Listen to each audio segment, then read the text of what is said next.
सतनाम करता पुरख निर्भय निर्वैर अकाल मूरत अजूनी सैभं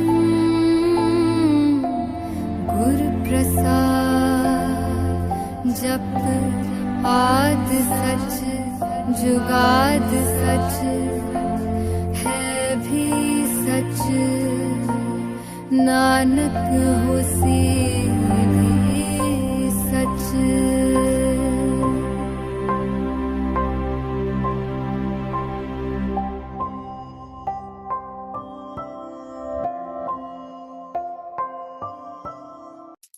In this video, we'll see how passwords are really cracked. Passwords are not saved as plain texts. Any website of this age on the internet uses a hashing algorithm to encrypt and manage passwords. There are many types of hashing algorithms like the SHA-1, MD5, etc. As an example for this video, let's consider Facebook. In order to log into your Facebook account, you enter your email and password and click on login. The first time you create a Facebook account, you are asked to fill in a form like this, which contains your name, your email address, and it asks you to choose a password, your birth date, and your gender. Once you click on sign up, this data is sent to the Facebook's backend database. In the Facebook's database, your name, your gender, your age, and your email or phone is saved as it is. But what about the password? As I told you, a password will never be saved as a plain text in a website's database. So this password is given as input to a hashing algorithm, and the output given by this hashing algorithm is the encrypted form of the password, which appears to be random but is not. This hashed password is saved in the Facebook's database but not the plain text, which means the password which you entered will never be saved on Facebook's database as a plain text. Instead, only its encrypted, or in other words, the hashed password is saved in the Facebook's database. Now suppose Facebook had a data breach, and hackers managed to gain access to Facebook's user info, which included their name, age, gender, email, and password. Though hackers have this information, they will not be able to log into any specific user account because the password is encrypted. If the hacker tries to log into any specific user account with the hashed password, he will not be provided access. He only needs to enter the password, which is in the plain text form. So what do the hacker do now? Intuitively, the only possible way is to reverse the hash into its plain text form. But this is highly impossible because a hash is a one-way function, and the plain text form of a hash cannot be obtained from the hash itself. That is how hashing algorithms are designed. So what now? This is when the strength of the password comes into the play.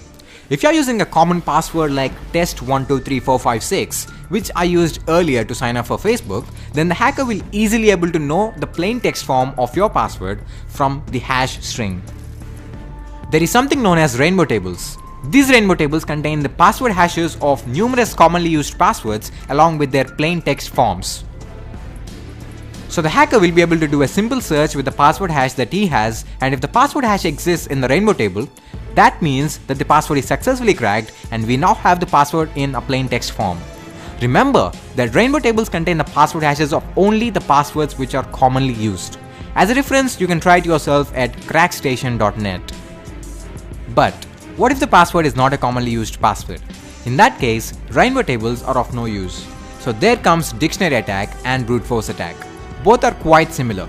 In dictionary attack, you have a word list. A word list is nothing but a huge text file with loads of passwords. In this attack, the hacker writes a code which compares the password hash to be cracked with the password hash of each and every password that exists in the word list file. If any hashes match, then it means that the cracking is successful and we now have the plain text of the hashed password.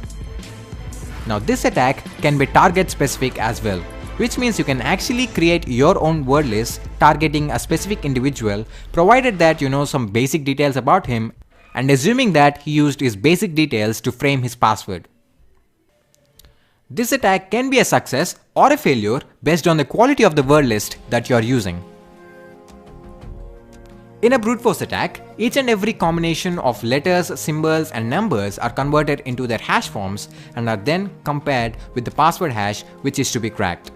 In other words, you're literally taking every possible password that can exist, convert it into its hash and check if the hashes match. So yes, it literally takes forever to crack a strong password using this method. However, if the computer's processing speed is fast enough, then yep, simple passwords can be cracked easily by this method. A new technique called salting is introduced by security analysts to give hackers a hard time in cracking passwords. In this technique, a specific combination of characters are inserted at specific positions of the plain text password before hashing. Every company has its own salting algorithm and they don't make their salting algorithm public.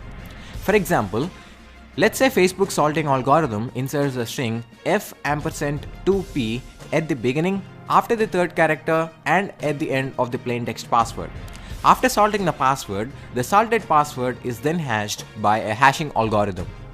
So, when a salt is used, rainbow tables are of no use even if the password to be cracked is a weak and commonly used password, because the hash of the password without salting do not match the hash of the password which is salted. Also, brute force attack and dictionary attack are not effective to crack salted passwords unless the hacker already knows the salting algorithm employed by a company. So that is it for this video.